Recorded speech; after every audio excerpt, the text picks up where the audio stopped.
Bem-vindos à TV SC, aqui em São Caetano. Você está entrando no programa Enigmas, um programa onde o normal é ser diferente.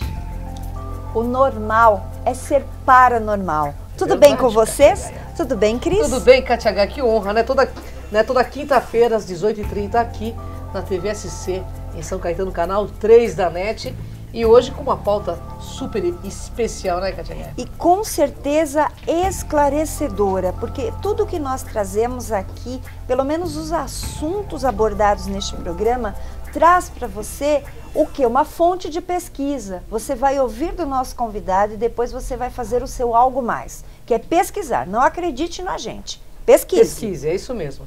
Bom, Kátia Gaia, nós temos, antes de apresentar o nosso convidado, nós temos um vídeo aí, né? Que é a cobertura do Congresso Enigmas, o primeiro Congresso Enigmas de Ufologia e Espiritualidade, que foi um sucesso. Foi um sucesso, lotamos praticamente, né, o teatro, foi maravilhoso. O pessoal adorou, até agora nós estamos aí com muitos feedbacks e queremos agradecer a ONG, na pessoa de Adelaide, que ela tem nos mandado as fotos das rações, né, Cris? Maravilha. E agradecer também a TV SC, que nos apoiou, o Dr. Éder Xavier, que conseguiu, junto com o nosso querido Baena, o teatro, para que a gente conseguisse fazer esse evento. Gratidão a toda a equipe que nos assessou, a Secretaria da Cultura, principalmente aqui em São Caetano, né, Kátia? Isto.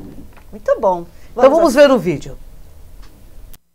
Kátia de Gaia e Cris de Pascoal trouxeram para o Teatro Santos Dumont, em São Caetano, o primeiro Congresso Enigmas. Na plateia, um público interessado em temas como ufologia, espiritualidade e os mistérios da nossa existência. É uma delícia estar aqui com pessoas que convivem juntas, a gente já se conhece, a grande maioria, e que tem esse mesmo ponto de vista, de que nós não estamos sozinhos na Terra, no universo, e que o ser humano é fruto de uma intervenção de nossos irmãos, né, que nos transformaram em seres melhores, nos melhoraram. Tem muita ciência nessa apresentação, que é como os UFOs podem ser desenvolvidos cientificamente, como eles podem funcionar, e especialmente também eu conto a história da Terra, onde houve toda a influência de sociedades secretas, de organizações, tanto financeiras como científicas, que vieram desde o século XIX desenvolvendo tecnologias, onde havia também a informação de extraterrestres para que aquela tecnologia fosse desenvolvida. Então eu trouxe muito mistério, tem um pouco de suspense, tem muito de ciência e tem também a parte religiosa das escrituras Vedas da antiga Índia, onde os Vimanas, as naves voadoras, existiam da mesma forma que o Dr. Éder mencionou, as da Bíblia, né? E que estão em todos os livros sagrados das grandes religiões, constam as naves voadoras. E este congresso abre esta oportunidade para que aquelas grandes perguntas que estão lá dentro do nosso inconsciente venham à tona e nós venhamos todos procurar responder as grandes perguntas: de onde venho, para onde vamos, o que somos, o que é a morte, o que é o planeta, por que as coisas estão acontecendo da forma que estão acontecendo. Será que a Bíblia, que é o caso como disse, do livro Decifrando o Óbvio, será que a Bíblia indica que nós não estamos sós no universo? Foi muito bom participar e a experiência então que eu tenho. Eu quero deixar um abraço àqueles que coordenaram isto, a Cris e a Kátia, e eu estou muito feliz, viu, vocês duas, por fazer esse trabalho do Enigma, que é tão importante para suprir uma porção de indagações que nós temos. Nós praticamente lotamos o teatro aqui, e fora a participação brilhante de todos os palestrantes, né? Isso não tem preço. E outra, que nós tivemos uma ação social e todo mundo colaborou com os nossos animais. Isso é gratificante, saber que o ser humano se abre a uma nova consciência para adentrar numa nova dimensão de realidade e fazer desse mundo melhor. As pessoas participaram muito, a gente percebeu que todo mundo tinha essas dúvidas a respeito de algo. E os palestrantes conseguiram suprir essas necessidades, essas perguntas que eles fazem. E puderam fazer aqueles que já nos conhecem, né? Conhecem pelo Enigmas e vieram aqui para conhecer os seus palestrantes, aqueles que eles gostam tanto. Assim como o Dr. Éder, a Maria Cepereda, o Dipac e Sônia Rinaldi, que foi maravilhoso. Inclusive ela fez o lançamento do terceiro e-book dela aqui no Congresso. Maravilhoso, né? Bom, eu fiquei muito feliz, estou muito grata a todas as pessoas que participaram, aos nossos palestrantes e a nossa TV SC aqui, que sem ela a gente não teria conseguido realizar esse evento. Super gratidão. Gratidão mesmo, a todos Kátia vocês, Gaia. porque o mais interessante é que veio muita gente de fora, né? É verdade. Inclusive o pessoal de Itatiba veio de caravana. Um beijo à jornalista Patrícia Campos. Nós saímos também ao Diário do Grande ABC, que colocou matéria sobre o congresso também. Nossa gratidão a todos. Bem, mas agora nós vamos falar sobre Cabalá, Kátia Gaia. hermética. Então você não sabe o que é, você vai saber nesse programa. Nós vamos apresentar o nosso convidado de hoje, Marcelo Deodébio. Marcelo, bem-vindos ao programa Bem-vindo, Enigmas. Marcelo. Gratidão pela presença. Eu agradeço de estar aqui mais uma vez, né? Gratidão imensa mesmo. É verdade. O Marcelo já veio uma vez, eu não estava, mas hoje eu estou. E eu começo logo com a primeira pergunta, que eu não quero perder tempo. O que é Cabalá hermética? Então o pessoal sempre pergunta, fala, pô, Cabalá, mas não é um negócio de judeu? É verdade. Então todo mundo acha, ele está muito intrínseco com a religião judaica. Então todo mundo conhece a Cabalá judaica, que é a religião, os preceitos, aquela linguagem divina dos anjos, etc. Então o que pouca gente sabe é que existem várias Cabalás. Que de onde ela surgiu, ela é anterior aos judeus, então ao judaísmo. Então ela surge como a codificação egípcia. E aí, através de Moisés, né, isso é trazido para os judeus, então isso foi codificado onde todo mundo conhece como Cabalá. Então tem a parte religiosa e tem a parte esotérica, a parte iniciática, né? Porém, existe uma outra vertente que foi para a Grécia. Então ela é chamada de Gnosis. Então ela é basicamente a mesma coisa que a Cabalá judaica. A diferença é que os judeus eram monoteístas, então eles acreditavam em um Deus único, e os gregos eles eram politeístas, então eles acreditavam em Deus como a natureza, então eles refletiam os aspectos do ser humano entre vários deuses. Então para o judaísmo, onde você tinha lá rigor, misericórdia, bondade, a beleza, para os gregos você tinha o Deus do rigor, Deus da misericórdia, Deus da bondade, Deus da beleza. Então eles traduziam o que para o judaísmo você não podia representar em arte, eles traduziam na Grécia como obras de arte, então os deuses, as estátuas, as pinturas e tudo isso. O judaísmo ele ficou meio que encostado da história, ele ficou fechado com o povo judeu. Enquanto que a Gnosis, ou a parte de a Cabalá original, hermética, né, vem de Hermes, né, Trismegisto, ela foi passando para os outros povos. Então ela foi para os romanos, depois ela entrou pela Europa, ela misturou com os vikings, com os bárbaros, os lusitanos, os celtas. Então todas as mitologias politeístas pagãs, elas têm um pouquinho dessa origem única, né? E também tem uma outra vertente que é que misturou com o xamanismo tribal e deu origem ao Ifá, e hoje a gente tem no Candomblé, na Umbanda. Então ele caminhou. Então a mesma base ideológica, ela deu origem à Cabalá judaica, à Gnose e ao Ifá. Interessante. Aí você fala, ok, beleza, então a gente tem aí a Gnosis, mas como é que a gente chega nessa Cabalá hermética? Isso. Então, antes de chegar na hermética, você ainda vai passar por uma outra que chama Cabalá cristã. Certo. Então, fala um pouquinho sobre essa Cabalá para a gente, para entender como chegar na hermética. Então vamos lá. O judaísmo continuou, né, até por volta de 1360, 1370, quando a Inquisição estava muito pesada em cima dos judeus. Então é nesse ponto que começam a surgir os primeiros livros com as coisas escritas. Então o Zohar e todos os livros que começam a traduzir e colocar a Cabalá judaica no papel, que até então era uma tradição oral. E ao mesmo tempo muitos judeus se converteram, entre aspas, para o cristianismo, para não morrer. Então eles aproveitavam que a Torá tinha praticamente o Velho Testamento e eles começaram a adaptar o judaísmo para o cristianismo. Entendeu? E a gente começa a ver isso muito na arte renascentista. Sim. Então eles começam a pintar. Então a Capela Sistina é um grande exemplo disso. Então ela tem basicamente uma árvore da vida inteira pintada, onde as esferas e os caminhos eles representam trechos do Velho Testamento. Sim. Então a Cabalá cristã, ela trabalha a Cabalá judaica no aspecto cristão com arte, que era o que não tinha dentro do judaísmo. Então essa seria a base, que um pouquinho mais para frente vai misturar com a alquimia, né, a Rosa e a Cruz, né, então a Rosa Cruz trouxe muito, o Christian Rosenkrantz e toda a estrutura da Cabalá cristã, e isso deu origem às bases, que mais tarde vai ser o rosacrucianismo e a maçonaria no final. Eu tenho uma pergunta para fazer. Olha, eu queria entender uma coisa. Então, basicamente, tudo saiu da Kabbalah.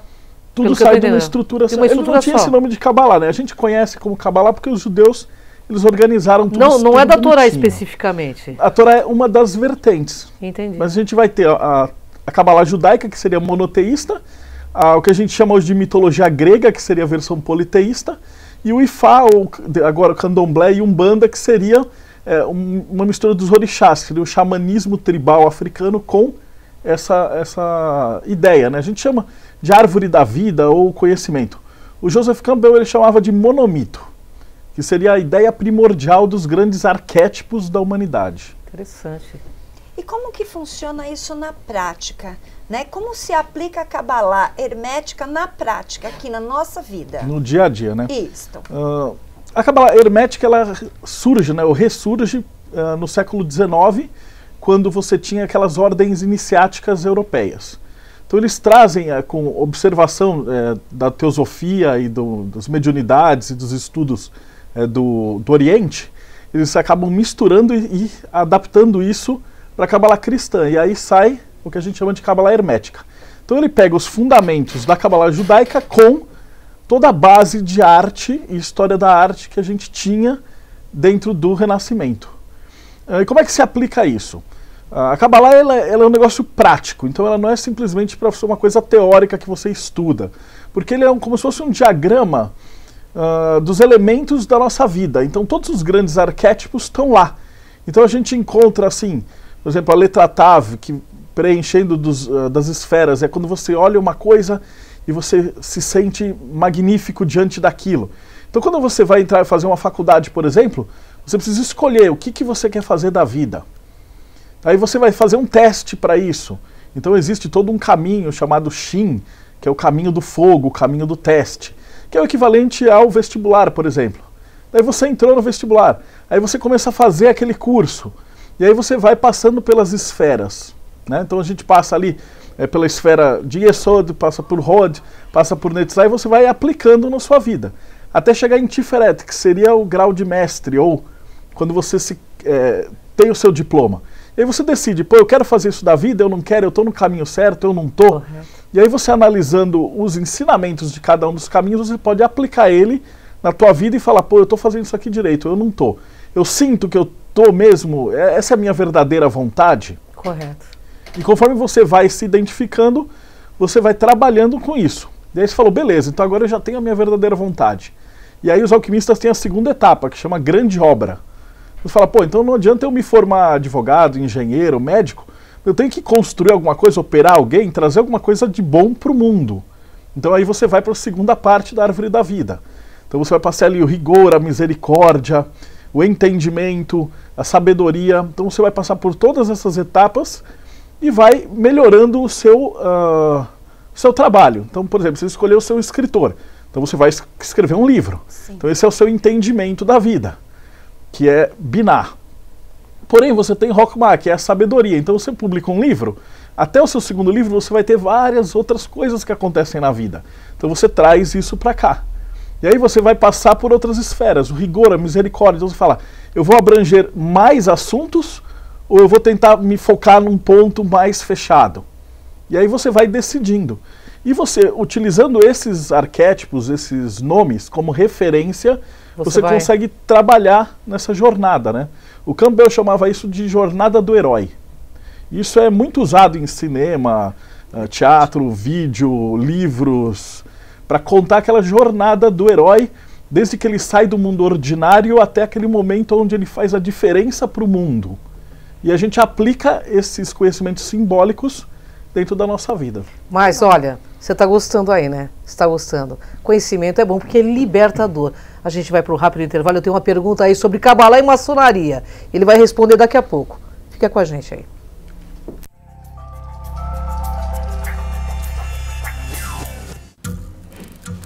As formas de comunicação mudaram, porém a necessidade das pessoas serem ouvidas continua igual.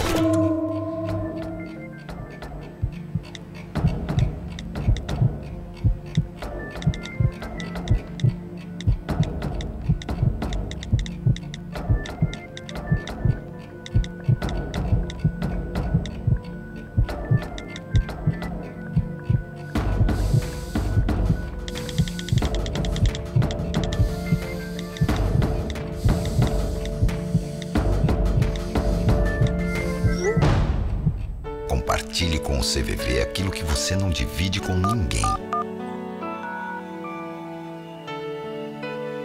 Valorizar a vida, é isso que o CVV faz. Ligue 141 ou acesse cvv.org.br e receba apoio emocional.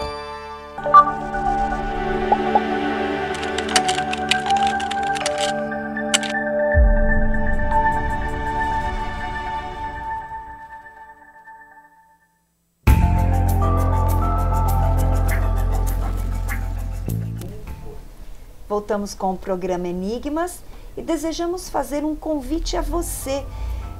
Uma palestra beneficente do Grupo Luz, Assistência e Orientação. Essa palestra chama-se Gentileza Gera Gentileza, com o profeta Gentileza.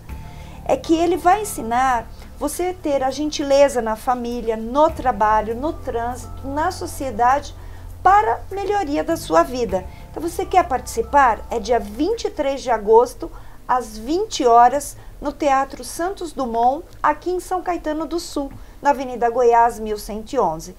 Os ingressos, os convites estão à venda na Nirvana Livraria, no 4229-7444. E a produção é Beth Frati, nossa querida amiga. Nossa querida amiga. Olha, vamos participar, né? Prestigiar, porque é maravilhoso esse trabalho do profeta Gentileza, né? Eu estarei lá. E aliás, gentileza realmente gera gentileza, né? Sem dúvida alguma. Mas vamos voltar à nossa entrevista. Olha só. Maravilhosa, né? Eu vou fazer aquela pergunta que você deixou o gancho para o segundo bloco. É verdade, o pessoal quer saber. Qual é a ligação entre a maçonaria e a Cabalá? Então a gente tem, na verdade, não apenas uma, mas várias. Então conte pra gente. O ritual maçônico, ele é totalmente embasado na alquimia, né? Então, antes de eu falar de uma figura chamada Elias Ashmole, que foi o maçom, que ele era um historiador, um alquimista muito famoso, que escreveu os rituais maçônicos. Só que antes disso já tinha toda essa conexão. Que a ideia da maçonaria como uma ordem secreta, muita gente me pergunta e fala assim, poxa, mas por que a maçonaria é uma ordem secreta? Por que ela é iniciática? A verdade é que a maçonaria ela era uma ordem militar. Então, imagina que na Idade Média ou antes, você ia construir um castelo. O castelo era construído pelos maçons. E o maçom tinha o segredo das portas, das passagens secretas, do fosso, de como é que eram as torres, de tudo. Então, como é que você podia pegar um Zé qualquer na rua, ensinar esses segredos e depois falar, olha, tchau, tchau, boa sorte.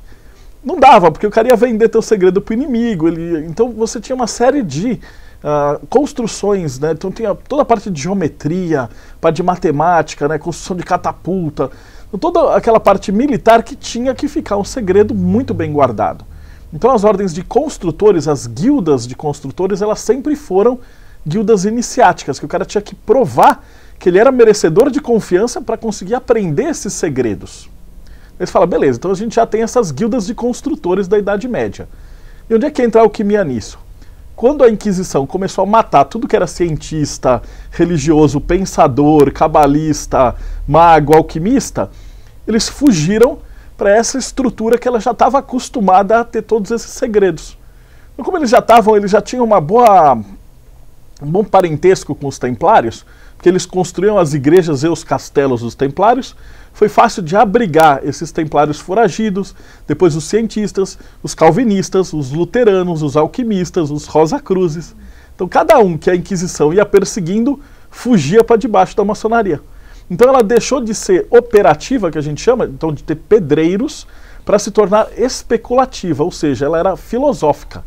Então ao invés de só abrigar construtores e engenheiros, ela passou a abrigar pensadores e cientistas.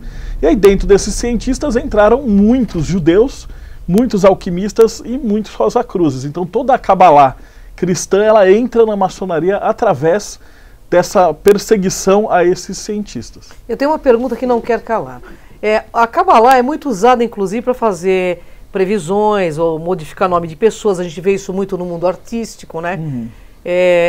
A Cabalá hermética também é usada para esses meios. A própria Madonna, há pouco tempo, modificou aí o nome, tem usado muito a Cabalá.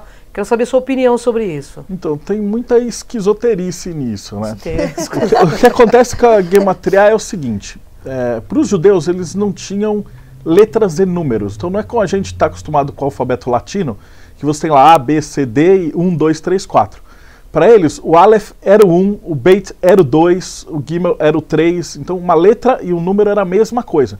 Então quando você escreve uma palavra, você está escrevendo um número. E para eles era algo natural. Isso era muito usado nos textos sagrados. Então, a gente pega na Bíblia, na Torá, ela está escrito por quê? Porque ela pode ser lida em 4 níveis de entendimento. Correto. Então, eles contam como se fosse uma história para criança, uma história cheia de fantasia. Então, você pega a história de Noé, né, que tem a arquinha e juntou 2 de cada animal, e aí foi o dilúvio, que é uma história para boi dormir louca. Parece uma fábula, conto de fadas. Porém, se você entender que a letra tem o mesmo valor, por exemplo, de arca com escola, animais com alunos, dilúvio com ignorância, Monte Arará com sabedoria. Você já começa a entender que, na verdade, Noé tinha uma escola iniciática que juntava estudantes de todo o mundo que queriam escapar daquela onda de ignorância. Correto. Então você já está entendendo num outro nível. E quando você troca essas palavras, é como se você conversasse com vários níveis intelectuais diferentes. Então, dentro do judaísmo isso funciona, mas só funciona em hebraico. Entendi. Porque tem essa ideia da troca de função. E depois você aprende que, poxa, o terceiro nível de entendimento, que é o nível emocional. Então eu já passei para aquele nível da terra, né, o nível básico da fábula, eu vou para o nível simbólico. Então eu já entendi que é possível você ter um templo, um estudo, onde você vai juntar muitas coisas de vários mundos diferentes, de vários países, e vai pregar essa tolerância, esse conhecimento, e vai sobreviver à ignorância. Aí você vai passar para o nível emocional, que é você começar a viver isso. Fala, poxa, então quer dizer que se eu estudar muitas coisas diferentes e pesquisar e tal, eu vou deixar de ser ignorante? Você fala, poxa, que legal. Então a maneira para você ser tolerante com todo mundo é você ter o contato e juntar 2 e 2 estudantes de cada lugar. Então, tudo isso que você está falando não tem nada a ver com a cabala que as pessoas fazem para enriquecer, para ter prosperidade. Isso tudo, no teu ponto de vista, é uma bobagem, é isso? Não, assim, eles foram adaptados. O último sentido seria quando você traz isso para a sua vida. Então você é o elemento fogo, né? Então você começa efetivamente a viver esses estudos e vai buscar o conhecimento. E nota que isso, tudo que eu falei está desprovido de religião. Sim. Então você vai para uma faculdade e é igual você ir para a Arca de Noé. Você está entrando num lugar onde você vai ter conhecimentos com professores e assuntos de todo mundo para se salvar da ignorância. Eu estou falando de uma faculdade de engenharia, de uma faculdade de medicina, de qualquer coisa assim. Um estudo mais aprimorado e direcionado aprimorado à sabedoria. Eu tenho uma participação de uma internauta ali. Podemos fazer essa pergunta para você? A Kabbalah pode ser considerada uma religião? Não, já disse que não. Onde podemos achar mais informações sobre? Então vamos lá, deixa eu terminar dos números e aí eu já vou para a parte da religião. Perfeito. Então aí a gente pôs os números idênticos. Então, para os judeus, quando você tem um número que tem a mesma gematriá, eles têm a mesma energia. Por quê? Porque eles construíam a fala. Então quando você tem as palavras do hebraico antigo, elas são construídas. Então você tem pai mais mãe, daí dá filho. A soma do valor de filho é igual a pai mais mãe. Entendeu? E vai assim por diante. Então era uma coisa que era proposital. E era utilizada nesse sentido. O que acontece é que na década de 60, o pessoal americano das New Age da vida começaram a tentar fazer uma adaptação meio nas coxas de o A igual a 1, o B igual a 2. Entendi. E aí eles tentavam pegar as palavras e tentar igualitar os números. E aí dá aquela tal da numerologia pitagórica, que de pitagórica não tem nada. E aí você tenta juntar tudo isso e aí dá aquelas de, puta, paga um dinheirão e aí muda o seu nome e aí você vai ter sorte. E na verdade não tem nada que seja ligado com essa energia da Kabbalah de verdade. Não tem fundamento, então. Não, a menos que você converta seu nome para o hebraico, troque as letras para as letras em hebraico, faça as somas e compare com as palavras em hebraico, ela não tem muito sentido. Então, por quê? Porque a nossa linguagem, né? Porque a Vulgata, ela não é feita a partir de ideias. O nosso vocabulário português, né, o inglês, ele é feito através de fonemas. O hebraico ele é feito através de ideias. Então, quando eu falo Aleph, eu não estou falando só a letra A. Eu estou passando assim a ideia de um sopro de Deus, é uma divindade. Então, vem toda uma ideia junto. Certo. O Beit não é a letra B, é a casa de Deus. É aquilo que recebe o sopro de Deus e é animado com a vida. Então, quando eu estou falando Aleph Bet, alfabeto, Aleph Bet, né? Eu estou falando que a inspiração da fala é enclausulada numa letra, numa palavra e constrói um universo. E você vê que isso pode ser visto em vários níveis. Pode representar o sopro da vida animando uma pessoa para ela viver. E assim por diante. Uma pessoa intelectualizada dentro de uma casa passando conhecimento para alguém. A gente aqui nessa entrevista, né, eu estou falando alguma coisa, esse estúdio vira a casa de Deus. E a gente conversando, claro, a gente vira a inspiração.